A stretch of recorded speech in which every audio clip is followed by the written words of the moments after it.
What's up, Jitterinos, and welcome back to the Game Addicts podcast. I'm your player one, Brando, and today we are going to be taking a deep dive into Resident Evil 2, guys. We are finally here. I'm finally ready to do the episode. I wanted to do some more preparing this time because on the last episode that I did, I kind of felt bad. And maybe it was just my own psyche. Maybe I was just psyching myself out, and a little bit nervous that I really didn't talk about really deep into the background of the story of the original Resident Evil. But to be fair, the first game doesn't have a huge, deep background of a story. It's pretty simple and laid out for you, and I covered that in the episode. But like a lot of the story that was like added in later, the background stuff from this game that we're going to cover, but also going forward into the overall story, especially Resident Evil 0. Really dived deeper into the past and everything that was going on within this world. And so we're definitely going to be talking about story. Resident Evil 2 does have more story than the first game, but I definitely wanted to come in because sometimes I write notes and sometimes I didn't. I didn't feel like I needed to for the first one, and I just kind of winged it and told stories. And I was pretty fresh off of replaying the game. Same here, but I actually took more notes. So hopefully it's a little bit better for me. If you guys enjoyed it, I'm really glad that you did. I'm not saying that I didn't enjoy it, but I don't know. I felt nervous about it, and I never like releasing anything that I'm nervous about. But before we dive into this episode, especially, when I'm talking about releasing stuff, I want to tell you guys about a new podcast that I'm a part of called Rank 'Em All. The Rank 'Em All podcast. We're like a music review podcast where we review and rank all the songs in a band's discography. So what happens is that we take an album, we go down their discography album by album, and we talk about each song, and we each give it a ranking. And at the end, we get our individual average album ranks. All the songs add up to an average, right? So then we take all of our averages and we average that, and that's the master rank.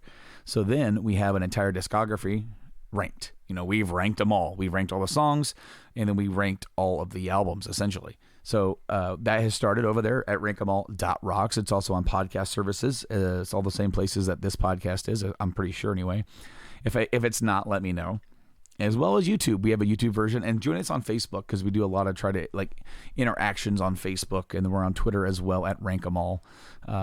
So yeah, guys, I hope you guys go check that out if you're into music podcasts or anything like that. We started with Metallica, so we started with that band's discography, and we're going to be doing more as time goes on. And this is a really cool concept, and we're getting a lot of good feedback from it. So if you guys enjoy that, go check that out. Now that that's out of the way, Resident Evil 2. So this game was kind of what started it for me, for Resident Evil, and I do apologize if I told this story in the last episode, but it bears, but I kind of do need to repeat it because it was the beginning. This game, I got my PlayStation in like October of '98, for good grades or whatever, and this game had just come out prior. I want to say maybe September it came out, around that time. But I know that Metal Gear Solid had just released that year. FF7 had released the year before. So there were already a lot of good games. And here I was. What game did I get with my PS1? Was it FF7, Metal Gear Solid, Resident Evil 2, Tomb Raider, Twisted Metal, Crash Bandicoot, WWF Warzone? That's right. No, I was really big into wrestling at the time, and I had a choice of getting an N64 or a PlayStation, and a lot of my friends had N64s, and that summer, around June or whatever, I played a PlayStation for the first time and made up my mind. That's what I wanted. I wanted the PlayStation, and my buddy was hyping up FF7, which I would eventually get. But of course, back then when you got a PlayStation, you got a demo disc. And on the demo disc was a trailer for Resident Evil 2. And it blew me away. I was like, I have to play this game. This is terrifying. Because at that time, coming from the Super Nintendo era, I played some N64, played some GoldenEye or Turok or, Star Fox, and then of course, the wrestling games and stuff like that. All that stuff that was available. But this was another level of anything, nothing that I had ever experienced, nothing this dark and horror. That's why I kind of left my light off. It's very dark and shadowy, right?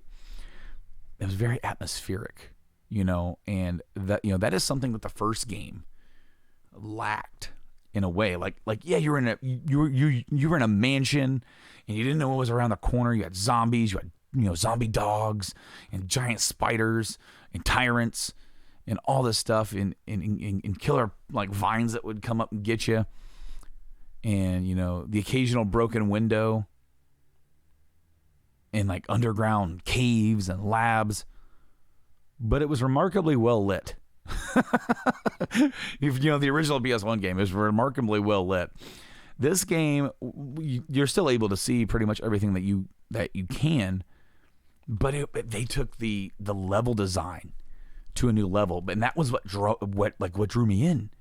Was like, this is just crazy. It's chaos, and there's zombies, and you're running all around doing all of this stuff, like trying to stay alive.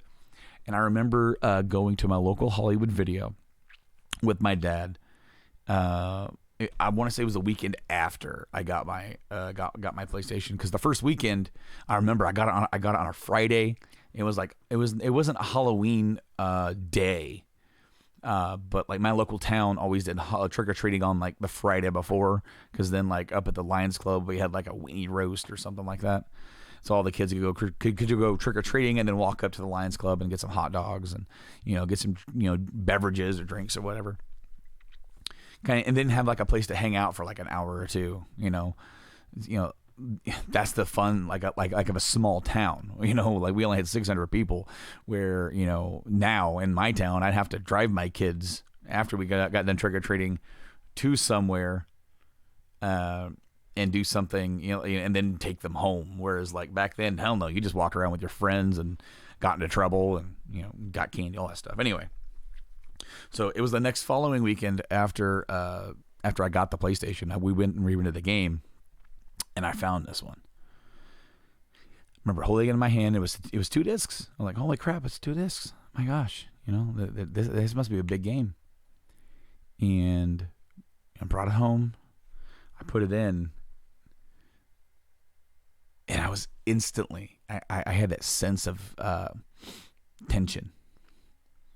And that is something that I will say got lost in the Resident Evil series as it went into the more action-oriented 4, 5, and 6.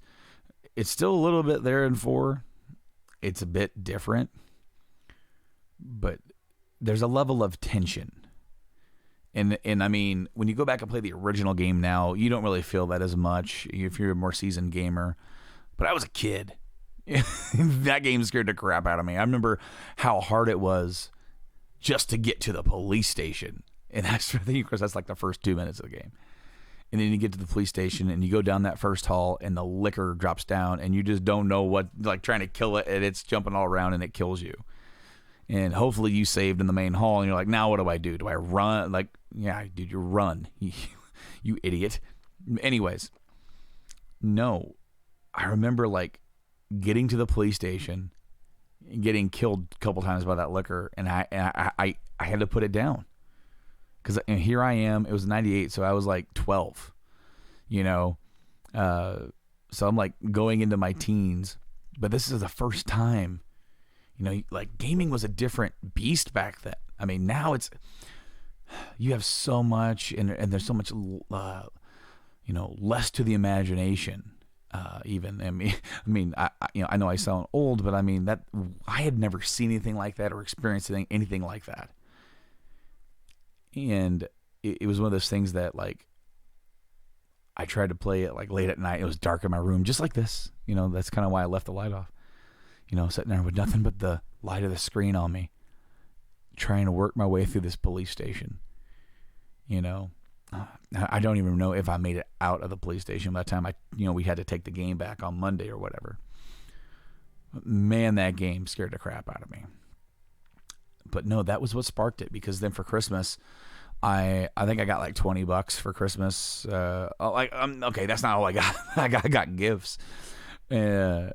In like a few games, but like the game, I wanted Resident Evil 2. I want to buy it, but I didn't have enough money for it. Resident Evil 2 was like $40. I had 20, so I bought the original. the director's cut of Resident Evil. And so I took that home and I started playing that. And of course, it's a bit, dated even at that point, just a couple years older. But then I'm like, I'm going to master this game. And I'm going to beat this game before I can try and get 2. And I did. And I fell in love with that game. That game's campiness. I fell in love with its character. Just like, Resident Evil 2, the original game on PS1. Man, when I'm talking about top PS1 games, it's up there. Like, it might be in that top 3 echelon of the 3 that I just, 2 other 2, Metal Gear Solid, FF7. Everybody has their own opinions about what games those would be for them. But for me, and I love the other Resident Evils. I love the other Final Fantasies. I love Crash, Twisted Metal, Tomb Raider, Siphon Filter. Those are fun. Need for Speeds.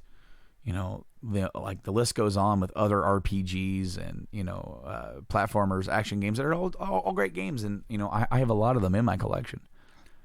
But when I think about games that were that important in the history of my gaming path line, starting off on the Super Nintendo playing Super Mario Brothers and Street Fighter and Zelda, Star Fox and Turtles in Time and that kind of stuff.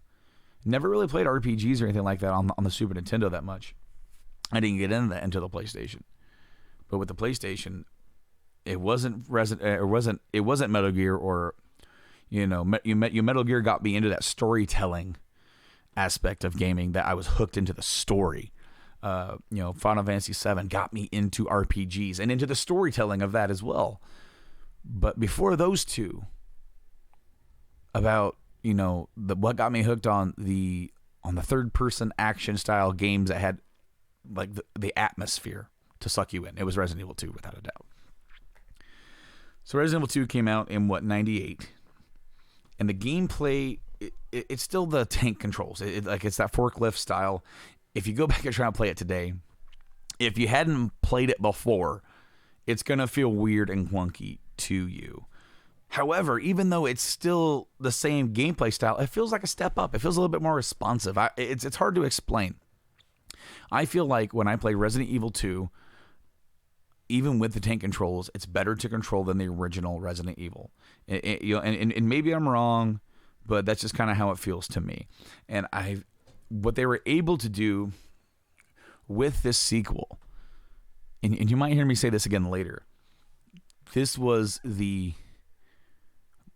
their final product, the epitome of taking the formula that worked in the first one and doing it all over again, but doing it different enough, engaging enough, because think about it. The original game, you have the mansion, basically it's like a maze. You can't go in certain doors until you get the certain key or the certain pendant or whatever. You have to work your way around.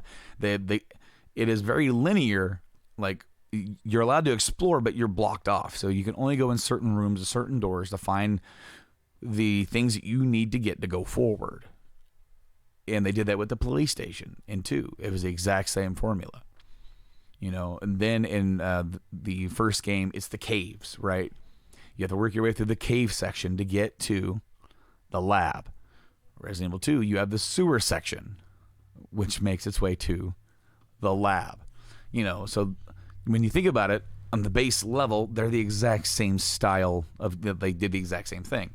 However, what they were able to do with it was, make it feel fresh even, because it was so, they were able to add in, of course, different weapon types, different enemy types, because the lickers weren't in the first game. Big, the areas did feel bigger.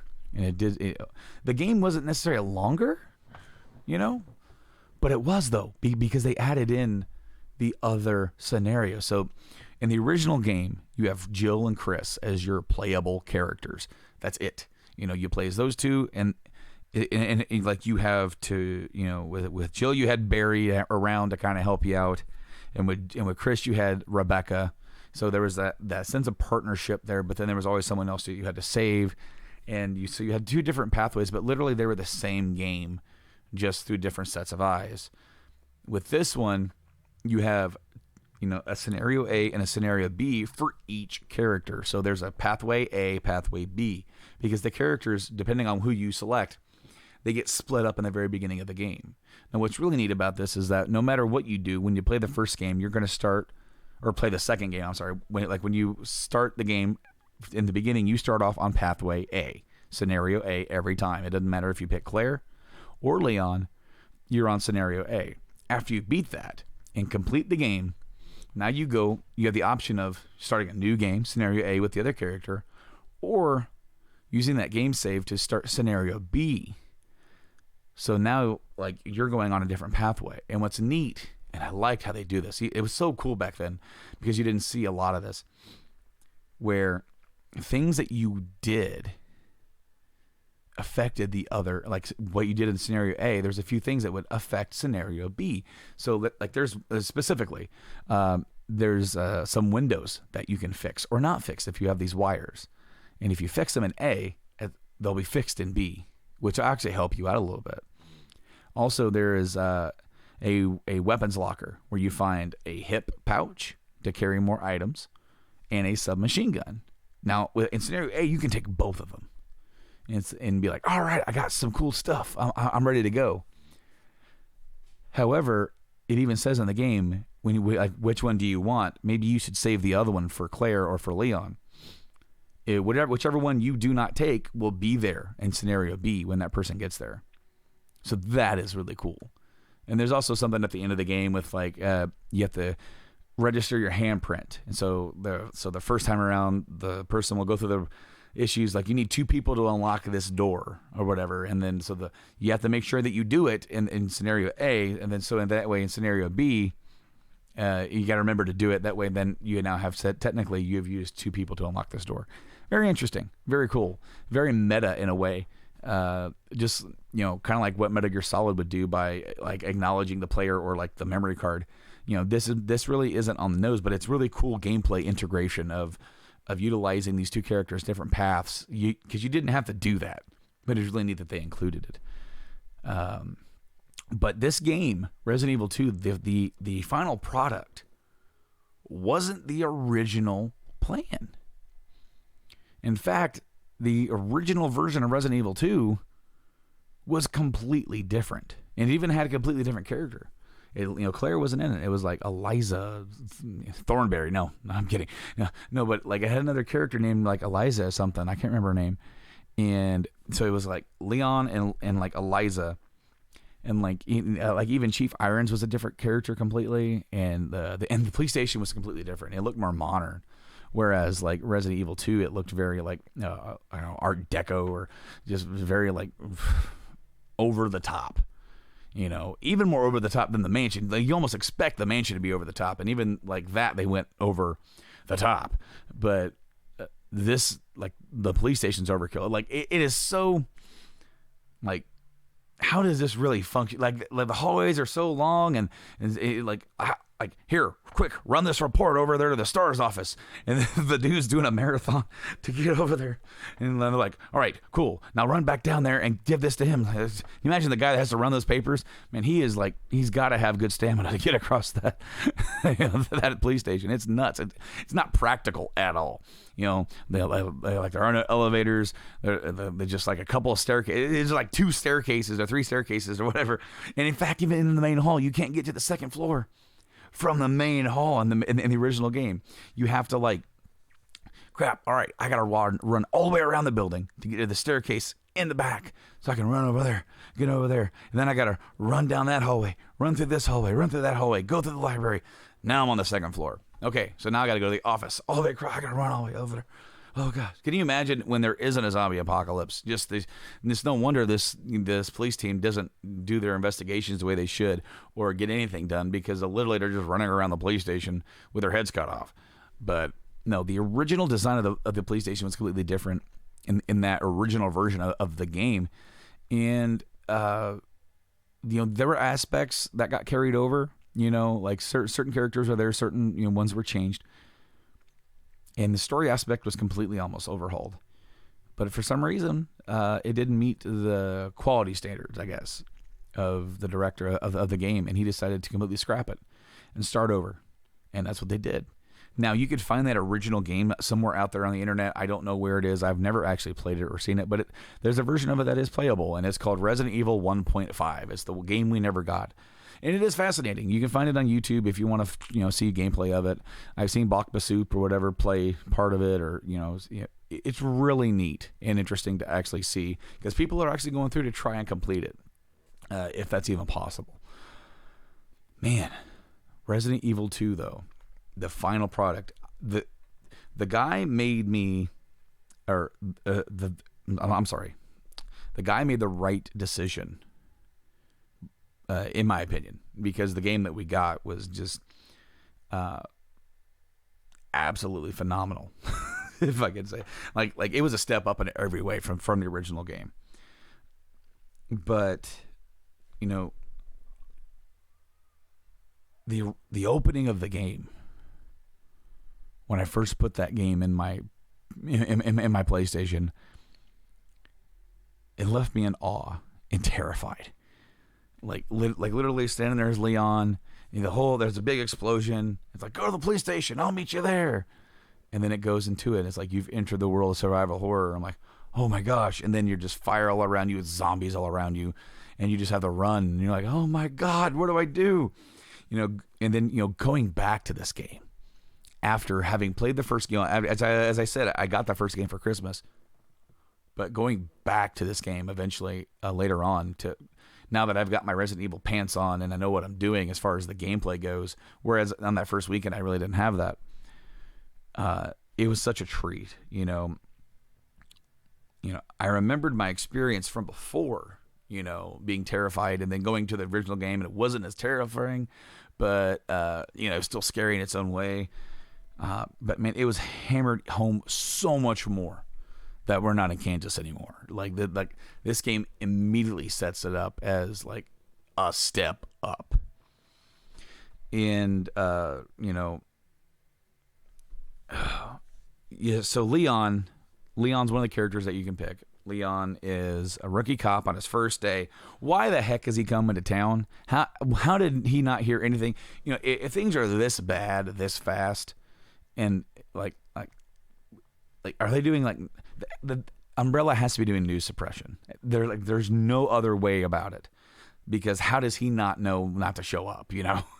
Like, hey, did you hear about that? And see, that doesn't make any sense in like today's society, because I mean, this game takes place in 1998, so like it doesn't make any sense, because social media is everywhere. Like even though like the company would be trying everything they could to like keep it hush hush, there are people inside that be doing TikTok videos and going live on Facebook going, well, this is crazy. We would know about it. CNN would be on that crap, and it would be everywhere. But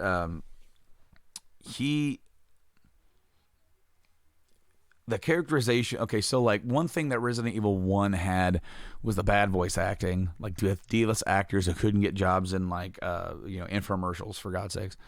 But so the voice acting and characterizations are a little bit better in Resident Evil 2. Not terribly. They're still a bit over the top and kind of action hero-y. Stereotype maybe is the right word for that, but it's a little bit better than 1, but it's not a stretch for her. Claire is Chris's sister. Chris has gone missing, and Claire's on her way into town to find him. Of course, Eliza in the original 1.5 game that I talked about earlier, she was a motorcycle chick, so like they kind of kept that same motif with her, but didn't. She's not wearing a full-blown, like, Japanese-style full bodysuit motorcycle outfit. Then there's other characters. You have Ada Wong. She's like this mysterious woman looking for her boyfriend, John. And, Leon comes across her. She, just like in the original game, how you have, like, an extra person, Rebecca or Barry, Ada is there for Leon. She, he comes across her, and they kind of interact a little bit, and she's in and out. And Ada is actually a direct callback to the first game too. She is mentioned by name in the letter that you find. And John works there. and her name is like a password or something. But another character, Sherry Birkin, this little girl, copy paste what I just said almost. I mean, she's not a spy, but like she is Claire's like other character part. You know, she's a little girl wandering on a PlayStation, ducking monsters and zombies and all that stuff. She's present in the story, and also both Ada and Sherry have playable sections. So, unlike, I think you might have did that as Rebecca in the first game. Yeah, I think you did. Like you had to go get like serum or whatever.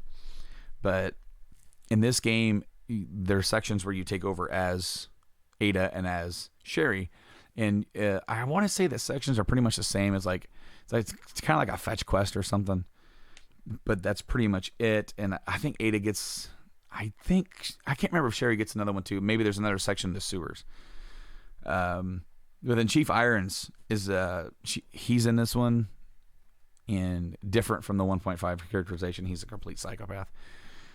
But he's been bought off, and he's in cahoots with Umbrella. And this is like, he is so melodramatic in this game. He's over the top. He's like, Oh, I think I've seen the little girl wandering around. I wonder if she's still alive. It is so ridiculous and over the top. But like he hunts down and like kills the mayor's daughter. Like she's like a really young, attractive woman because Chief Irons is a hunter and he's obsessed with taxidermy and he's gonna mount and stuff her. It's pretty uncomfortable. William Birkin. If there's a lead enemy of the game, it's pretty much him.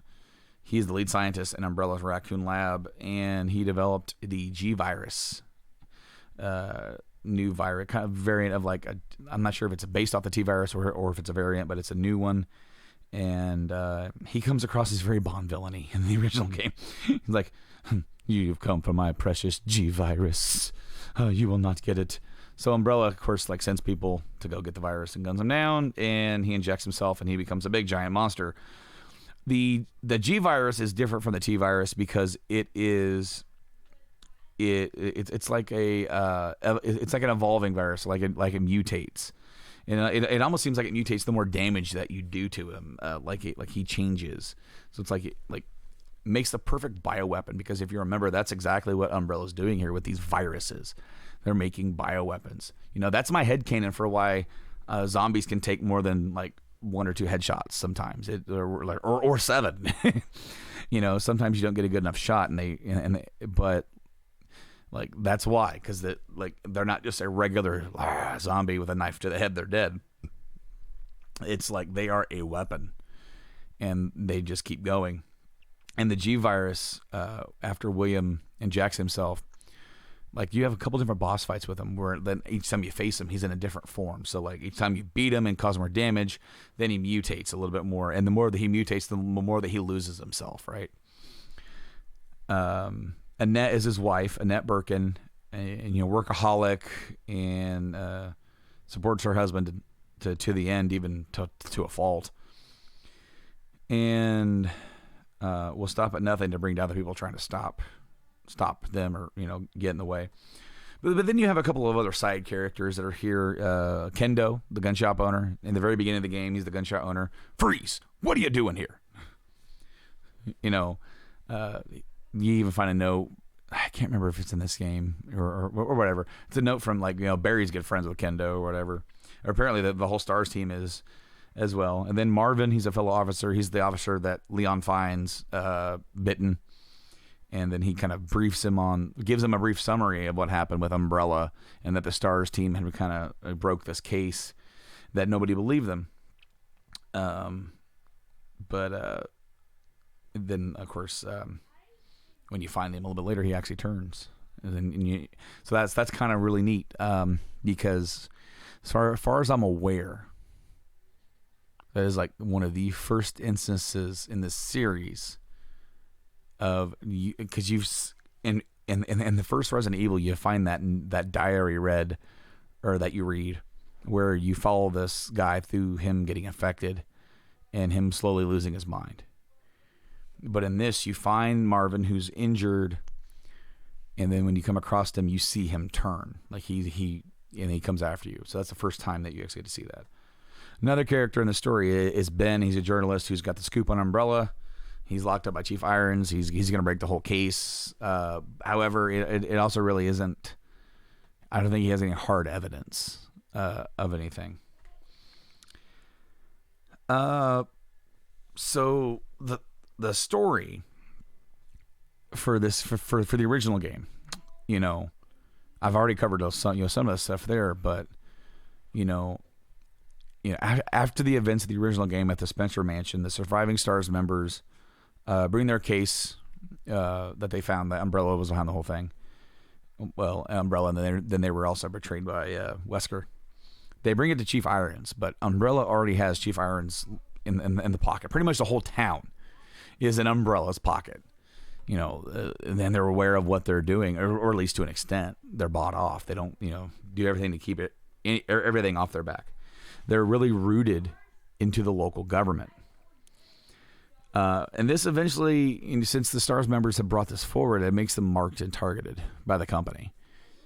So Chris leaves town. That's why Claire's looking for him, right? So he leaves town and actually heads over to Europe, where Umbrella's headquarters is, and he's doing some investigating over there. And Jill stays behind to do some investigating still here, at home in Raccoon City. Maybe she stays a little too long. That may be a discussion for another episode, right? Meanwhile, Umbrella is on damage control from what happened at the mansion. The mansion's destroyed, so there's no real hard proof.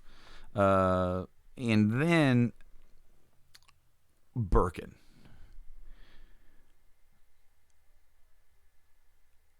From what I understand, because when I was making my notes, I couldn't remember if they had ordered him to stop, or I think this is what was really going down. He decided to sell it. And sell it to the highest bidder, and they found out. So here's Umbrella funding this entire project, and Birkin sells them out by trying to sell it for a profit to a competitor. And Umbrella decides to relieve him of his duties and pull all funding and send a strike team in to get the G-Virus samples. They also have orders to bring in William Birkin alive. It doesn't really go down like that.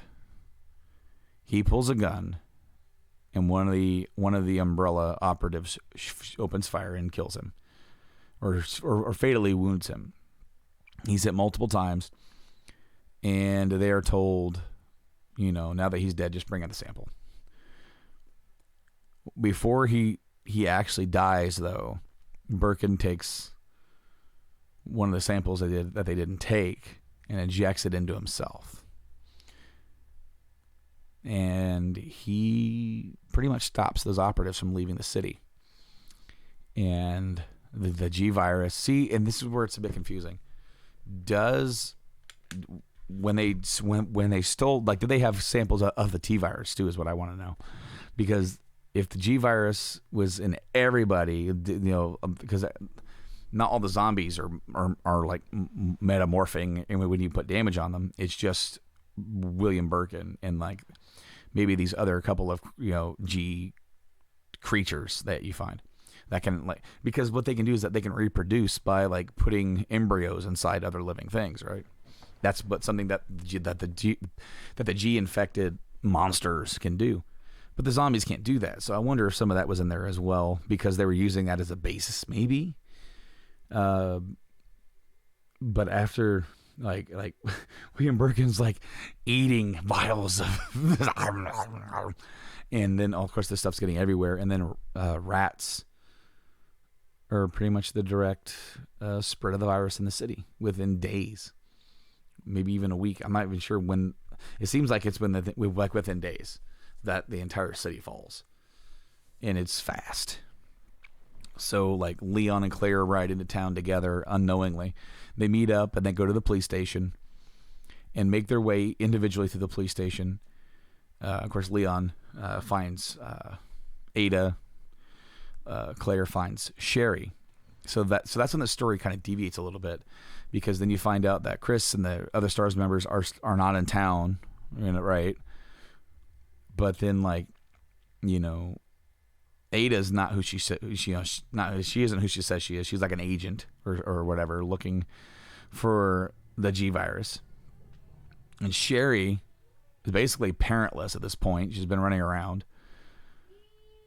Oh, if you hear that kid crying, hey, this is podcasting his dad life, guys. He's okay. But you have run-ins with William Birkin as both, like in both terms. But also Umbrella's sending in other things. You know, they sent in the strike team, and it failed. So then they send in the Tyrant.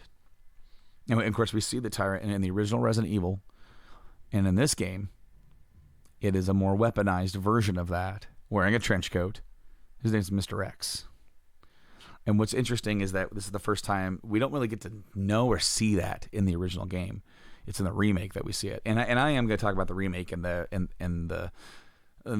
some similarities and differences later on. But basically, they are controlling him, you know, remotely. Like, he is hunting down survivors and trying to find samples of the G virus.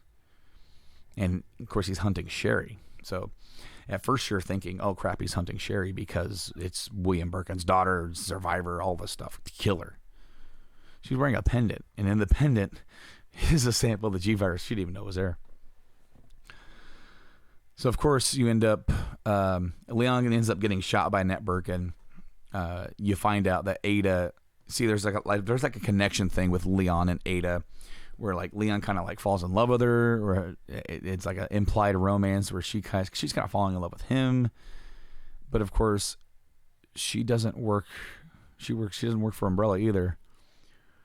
She's a mercenary, and of course we find out later that she's in direct she works for the same people that Wesker were working for, whatever, you know, like that's tied in later. I remember that in like Resident Evil 4. But and then of course you assume that she dies, Ada, that in the second game, but she doesn't. And then of course again, same game, different face, or different look. You know, the self-destruct sequence has been activated, so that you both have to escape from the lab, and you're on a train in like that. See, like when you beat the game of scenario A and you get on the train, like, oh, we won. On scenario B, you have the boss fight with Mr. X, and then you get on the train. But then it's like there's one more fight, and it's like basically the unstoppable G William Birkin, the big giant eyeball, and just will not die, big blob at this point. And then like they leave and get out of the tunnel as the self-destruct sequence goes off. The whole lab's destroyed. And it's like bright and sunny, and it's daylight. And then the story's not over because Claire hasn't found her brother. But no, like it was take the original Resident Evil and pump up the action a little bit. Like it felt more like an action movie, especially for the time anyway. But it was a phenomenal ride because it had the same puzzle solving techniques and all that stuff. But then a few years ago, we got the remake of Resident Evil 1 on the GameCube, and I talked about that in that episode where it was like they made a perfect remake of that game. They kept the overall forklift style of controls, but everything else, even that style of gameplay was just smoother and everything. The environment, man.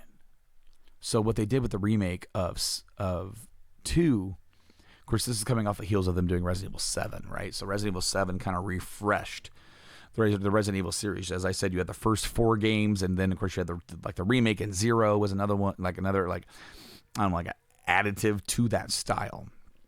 But then you had 4, 5, and 6 that were a different over-the-shoulder action style game. And then 7 was a first-person kind of like a horror, semi-horror title, with hiding from family members and crazy family members in a house. They're kind of tracking you and following you, and it's a lot. They'll bring in a lot of tension. So Resident Evil 2 brought in the over the shoulder perspective, maybe from from the 4, 5, and 6, but they made it more modern, and they were able to meld in aspects of the original gameplay from the original 2, like your item slots and your item box is still there, but then bring that in, but then it made it feel very modern, and it was just so. I for a long time said the original Resident Evil remake is the best remake of all time, and that was the case until this game came out. Resident Evil 2 remake, bar none, is the best remake I've ever played, because on top of just the gameplay aspect, they completely redesigned the police station, but it still feels like the police station. There's enough aspects there from the original layout that it gives you that sense of nostalgia, and also tension, massive amount of tension going down these. As I said, like the original game, the original Resident Evil 2 was a set piece. They do that in spades in the remake by making the certain hallways and just completely pitch black dark, where the only way that you can see is that with their flashlight. So when you are trying to go down and see, all you can see is where you're kind of pointing and trying to look around at. It's very dark. And then of course there's other areas a little bit more well lit, but like even the main hall, now you can get up to the second floor from the first floor and go around there and do that kind of stuff. But then they also said in the remake that, and I don't remember this at all in the original game, so if it is there, I do apologize, but this police station was converted from a museum, which it makes completely sense why this is all like just not really plausible that like you'd have a setup like this.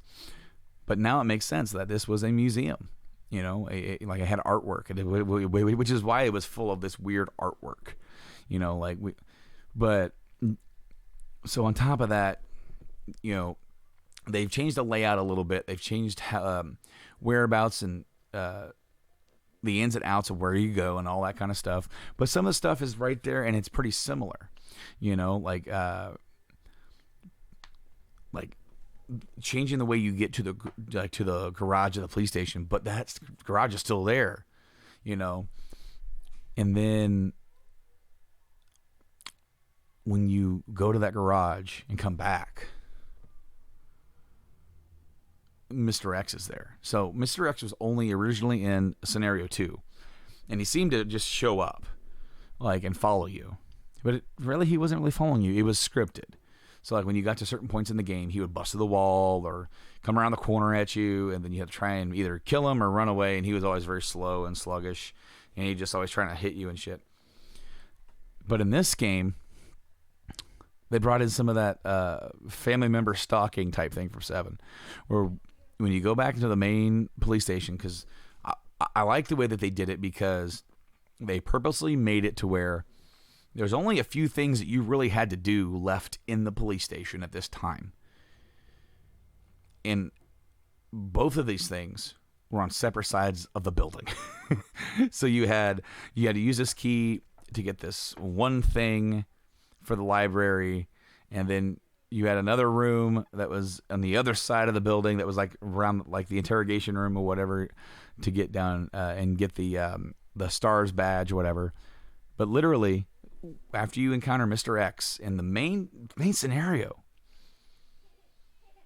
now he follows you room to room, and there's only a few rooms that he doesn't go into, and you hear him thumping around. If you have headphones on and you have like a really good like surround sound, that is tension. That is tension. I know some people didn't like it. I absolutely loved it. It was awesome. And then if you're making a lot of noise or shoot, you have to shoot zombies or liquor or something like that. It can lure him to your location. And then there's also times where he just like he magically appears, like where it's scripted for him to do so. And I'm not sure if he can do that all the time. If he's on one side of the building and you start firing, then the game will be like, oh, you're over there, so let's like copy paste him over here. Not copy, cut. No, man, heck, we don't need more of them. I've seen mods, trust me, where every enemy is Mr. X. But I thought it was a really inventive way to do that. And then, of course, you could come back to the police station way later on for one or two things, and then he's not there anymore. But the police station being nostalgic enough, what they had to do for the remake was get your nostalgia button going and then lead you on a journey. And that's exactly what they did, because then the sewer is completely different. 100%. Is there still a giant alligator? Yes, but it's a completely different experience. You know, is there an Ada playable section? Yes, but it's a completely different experience. You know, and then the lab, it's really neat how the lab does this. The lab does tickle your nostalgia button just a little bit because you're in this lab, but it's a completely redesigned lab. And it's completely redesigned, not just in level design, but in story and how you go through it, and do everything there. So it's completely different, in which I think was perfect. It was absolutely perfect, and that bled over into the remake of RE3, which I won't talk about today. I'll save that for another video.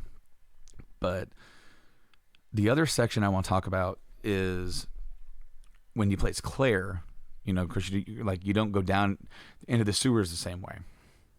So as Claire, Sherry gets taken by Chief Irons. So then you have the Sherry playable section in this orphanage, and you are Sherry trying to avoid Chief Irons. So you're hiding behind stuff. You can't really attack him or do much, and you're trying to escape from him. So again, tension.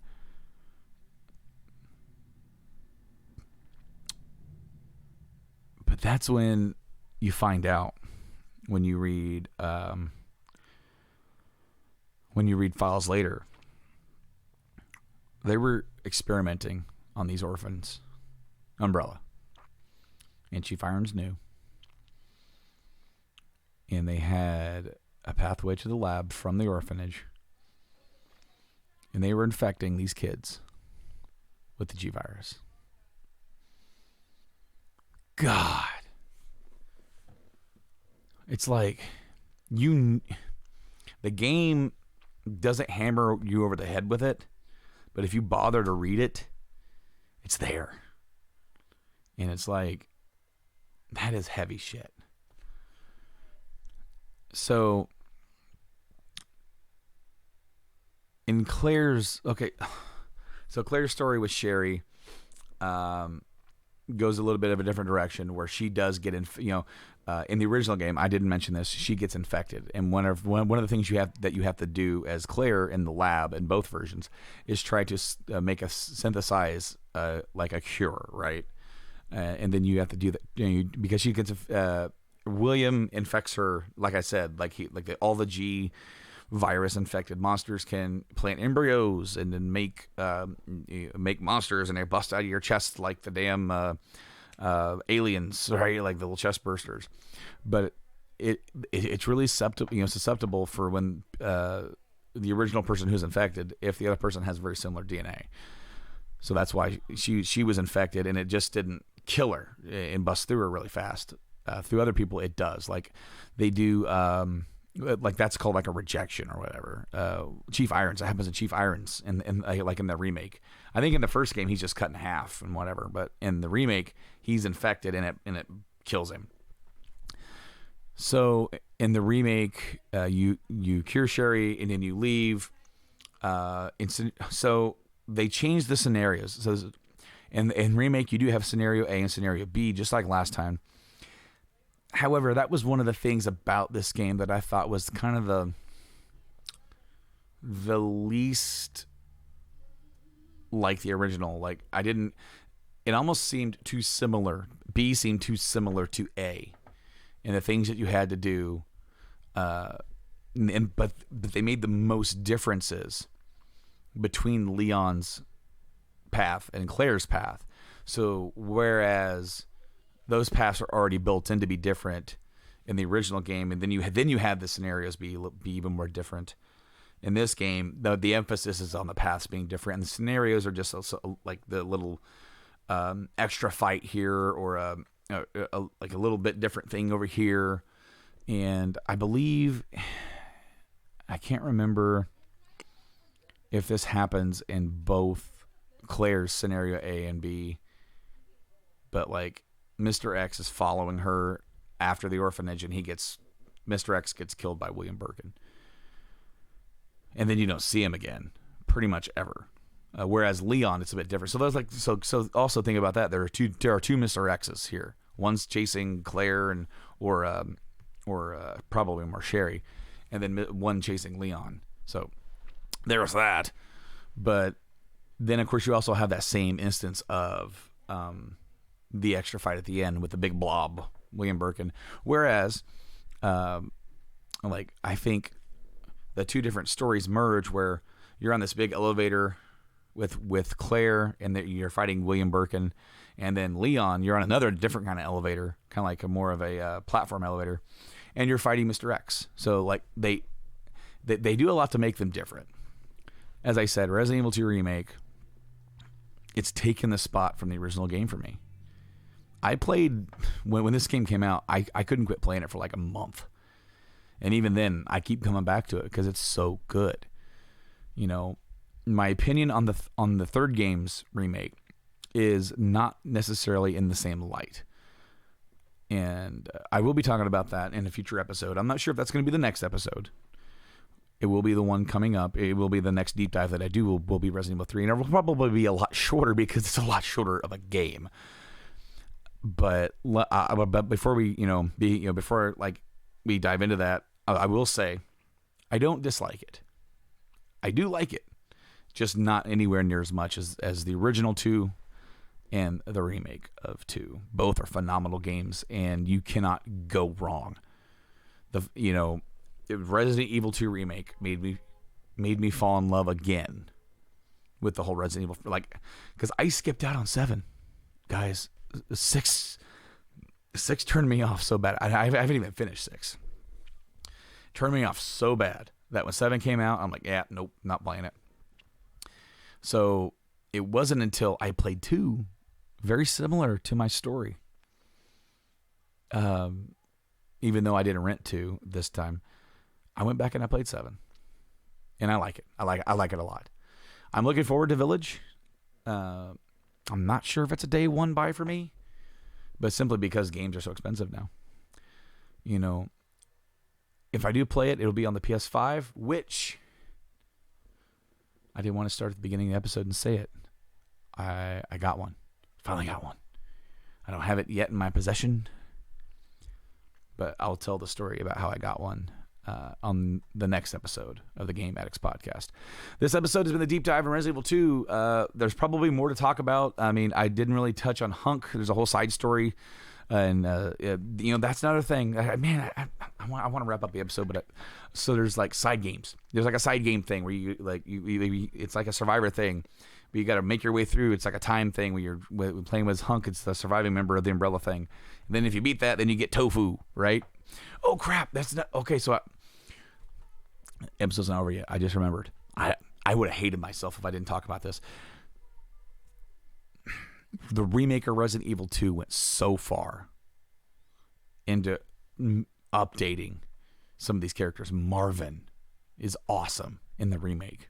Still injured, still turns into a zombie, but it's awesome. But the other guy, Kendo, the gun shop owner. You don't, in the original game, you start off, you go through the gun shop immediately. In this game, in the remake, it's not until you leave the police station that you run across the street and you have to cut through his gun shop. And his daughter's infected. He already lost his wife to this shit, and she's infected. And my gosh. So the storyline aspect of Resident Evil 2, it never hits that deep. emotional level that like a game like The Last of Us hits, like the first game of that, or like just like I look back on the first Last of Us, and I think about the scene with Sam and Henry. Sam gets infected. And it's that whole thing plays out like that, right? That is the closest. Kendo and his daughter is the closest that this game gets, and it still hits. As a parent, that does hit. But no, they did a just a bang up job bringing the story, the gameplay, the environment, everything up to the next level. And if you can find this game in any form, it's on the PS4, it's on Xbox One, it's on PC. You can get it. You can find it. It's not that expensive now. It's been out for a couple years. You can get it on cheap. I highly recommend it. But guys, I think that's going to do it. I still might have missed a few things. I still might have skimmed over stuff. But everything was improved. That's one thing about like between the original game and even Birkin's less Bond villainy, And in this game, you really only see him once. Like you see him as the monster, but you see him in that that file footage that you find, and he's just so well more represented. It's way more real. But guys, I am legitimately going to end the episode now. Thank you guys so much for checking it out. I hope you enjoyed this one. I'll be talking about Resident Evil 3 on the next deep dive. I'm not sure if it's going to be next. I might do my my next episode in like a more general news, or maybe I'll get one of my buddies on and we'll talk some games. But if you followed me along this far in this episode, please go check out the other episode for Resident Evil and some of the other deep dives that I've done as well. I think I've done like The Last of Us. We've done Final Fantasy 7, 8, 9. So, and there's going to be more down the pipeline too. I have a whole list of games I would like to do deep dives on. And also check out all the other episodes and then the other podcasts. Like I said, rank them all, and Journey into Comics and Podcastrophy. All those links are on the website. Go check that out. Check out the Endgame Boss program. I do the show over there at the World Gaming Trade Show with my buddy over there, good old Jeremy Evans over there, hanging out and talking about some cool ideas about what to do with some old games that have been around for a long time. In the meantime, guys, I have been Brando, and this has been the Game Addicts Podcast, and I'll see you guys next time. Game on.